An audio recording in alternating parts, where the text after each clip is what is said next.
Bueno, estamos de regreso con la doctora Denise Dresser y bueno, entre otras cosas, te has detenido en un asunto que tiene que ver con los espías rusos en México. Hay todo un tema que ahora The New York Times ha revelado y que tiene que ver con lo que se sabe ahora, gracias a esa investigación, de lo que supo López Obrador respecto a espías rusos en México y de lo que hizo o dejó de hacer. ¡Qué historia! Ya van 2 artículos muy largos del New York Times en primera plana, uno sobre cómo López Obrador supo en su momento que después de la invasión rusa a Ucrania fueron expulsados de Europa toda una serie de diplomáticos rusos que en realidad eran diplomáticos entre comillas, eran operadores rusos en Europa. Europa los expulsa como una sanción a Rusia y llegan a México. Y aquí son acogidos, se les da el beneplácito, comienzan a trabajar en la embajada rusa en México. Y el gobierno de Estados Unidos, y esto es lo interesante, le alerta al gobierno de México que estas personas han sido expulsadas, que estas personas tienen el perfil de espías, que no debería acogerlos México por las razones que se han dado en Europa. Y sin embargo, lo que revela el artículo del New York Times, el gobierno de López Obrador cierra los ojos. El gobierno de López Obrador les permite seguir operando aquí. El gobierno de López Obrador sabía a qué se dedicaban y sin embargo, por la visión que tenía López Obrador de Rusia y de Estados Unidos vis-a-vis el conflicto de Ucrania, simplemente se negó a actuar. ¿Y a qué me refiero con esto? Te acordarás, Carmen, que fui a Ucrania, he ido varias veces. La primera vez que fui, el gobierno de López Obrador me agredió. Sacó López Obrador en la mañanera todo un argumento junto con una foto de la credencial que me habían dado para permitir ingresar a Ucrania, diciendo ¿qué hacen esta mexicana en Ucrania? Ella no nos representa, ¿por qué se asume como representante del gobierno mexicano cuando nunca fue así? No, pues no. Simplemente la credencial tenía la foto de mi acreditación para ir a la mañanera y decía Gobierno de México porque me habían acreditado ahí. Como una credencial de prensa. Exacto, como una credencial. Era una credencial de prensa. Era una credencial. No era una representación de ningún tipo. Exacto. Que no fuera de prensa. Pero se valió de esto para hacer 3 días de una agresión cotidiana sobre mi viaje a Ucrania. Y la embajada rusa en México se montó sobre esa agresión y comenzó a trolearme, cosa que hace hasta la fecha en la red X. Y ahora resulta que pues de todo esto el presidente tenía conocimiento en cuanto al papel de quienes habían llegado, pero segundo, el segundo artículo del New York Times dice, están espiando. Están utilizando aeropuertos mexicanos y ciudades mexicanas para enviar a espías rusos, ya sea a Estados Unidos o que se reúnan con sus contactos en Cancún o en la Ciudad de México, porque ya ven a México como un centro de operaciones para el espionaje ruso en el continente, lo cual quiere decir que esto continúa incluso bajo Claudia Sheinbaum. Y por eso no hemos visto un pronunciamiento más fuerte del gobierno mexicano con respecto a lo que está sucediendo en Ucrania. Cosa que Zelensky le ha reprochado a México, cosa que Zelensky me dijo a mí cuando lo entrevisté, qué lástima que el gobierno de México, a pesar de haber padecido una invasión, a pesar de haber perdido territorio, no asuma una postura de mayor sororidad, de mayor apoyo a lo que estamos viviendo.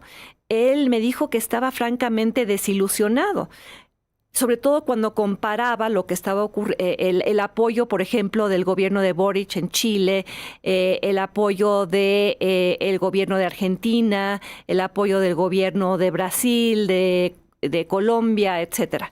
Entonces, creo que la presencia rusa aquí es algo que la diplomacia mexicana debería responder, debería aclarar y tomar cartas en el asunto, a menos de que el gobierno de México le esté dando el beneplácito tácito a los espías rusos en territorio mexicano, y que esté de acuerdo con que nuestro país se use como una base de operaciones para espiar a Estados Unidos.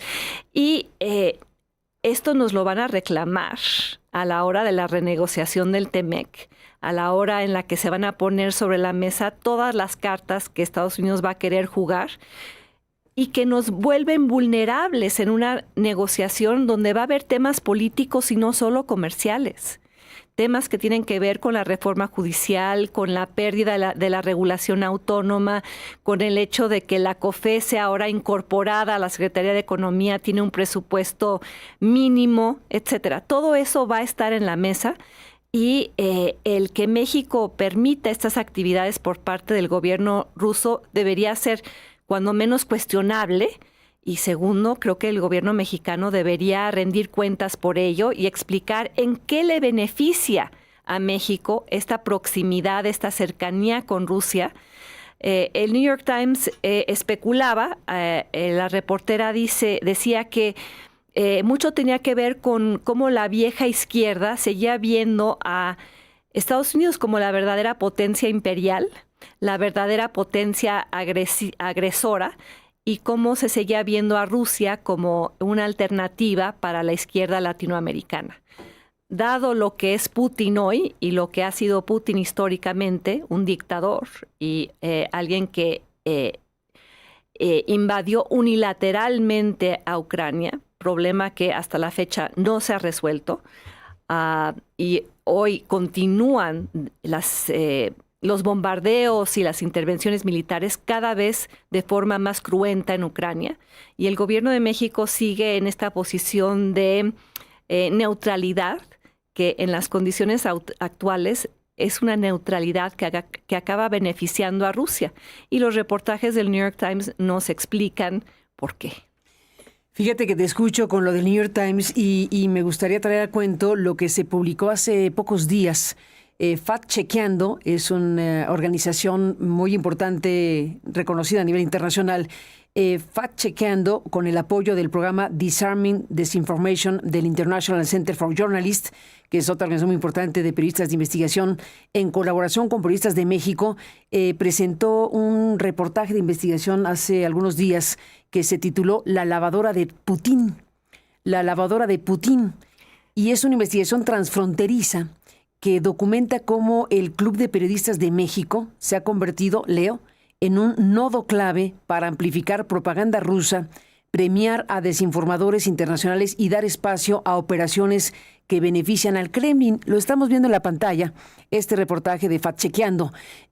La colega Laura Sommer, que es una de las periodistas más reconocidas a nivel internacional, es parte de este equipo de investigación que presentaron este reportaje, en donde muestran que la investigación de Fact Chequeando, que republicó también The New York Times, revisó todos los contenidos publicados en la web de este Club de Periodistas de México entre marzo de 2020 y septiembre de 2025. Revisaron 4,539 artículos en total, así como las ediciones del último año de su revista, y también analizó el listado de los premiados por el Club de Periodistas desde febrero del 22. Bueno, ese es un premio que se ha dado a muchos. A mí misma me ha tocado alguna vez en estos años, pero es un premio que se da pues desde hace décadas. Y ahora lo que hacen es revisar los últimos años específicamente y dicen en los últimos años se han premiado, dice aquí, a personas que están relacionadas con Rusia desde febrero del 22, cuando Rusia invadió a Ucrania, y los participantes del jurado calificador, además de la oferta de talleres, pues han premiado a personas promotoras de la causa rusa, en pocas palabras. La investigación incluye además la crónica de una visita a la sede del club. Y lo que aquí dice Laura Sommer, que es la CEO de Fact Chequeando, es que el contenido que se publicó es el resultado de meses de trabajo colaborativo y transfronterizo, y que lograron, dice aquí, documentar que Rusia tiene en México un socio que lava sus contenidos y narrativas y que ha recibido fondos públicos mexicanos, según lo que dice Sommer en esta presentación que se está haciendo sobre esta investigación. Muy importante investigación, porque también subrayan cómo en muchos otros países Russia Today, ese famoso medio de propaganda ruso, no se le da permiso para operar, pero en México sí, y tiene una relación con el Club de Periodistas señalado en el reportaje. También mencionan por nombre a periodistas mexicanos que han fomentado esta relación con Rusia y que han fomentado esta colaboración con el Club de Periodistas, específicamente Genaro Villamil y Jesús Ramírez Cuevas.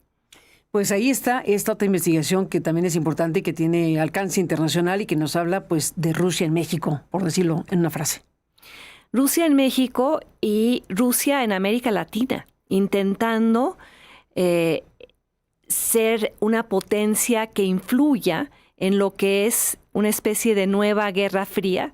Tan es así que hace unos días el gobierno de Trump sacó su diagnóstico de lo que va a ser su estrategia de seguridad y ahí dice explícitamente que Trump quiere resucitar la doctrina Monroe de América para los americanos, precisamente porque ve la incursión de Rusia y China, Rusia en términos geopolíticos, estratégicos, y China en términos comerciales y económicos, pero tienen una presencia cada vez más fuerte en el continente. Por cierto, que el reportaje del New York Times también hablaba de cómo parte de esta estrategia rusa en México es volcar al continente en contra de Estados Unidos y diseminar contenido en las redes para azuzar a los mexicanos en contra de Estados Unidos. Ni más ni menos, pues ahí está todo este programa. Gracias como siempre, Denise, por estar aquí. Gracias, buenos días. Gracias. Buen día, gracias por estar acá. Y bueno, regresamos, tendremos más información. Volvemos con más asuntos en un instante más.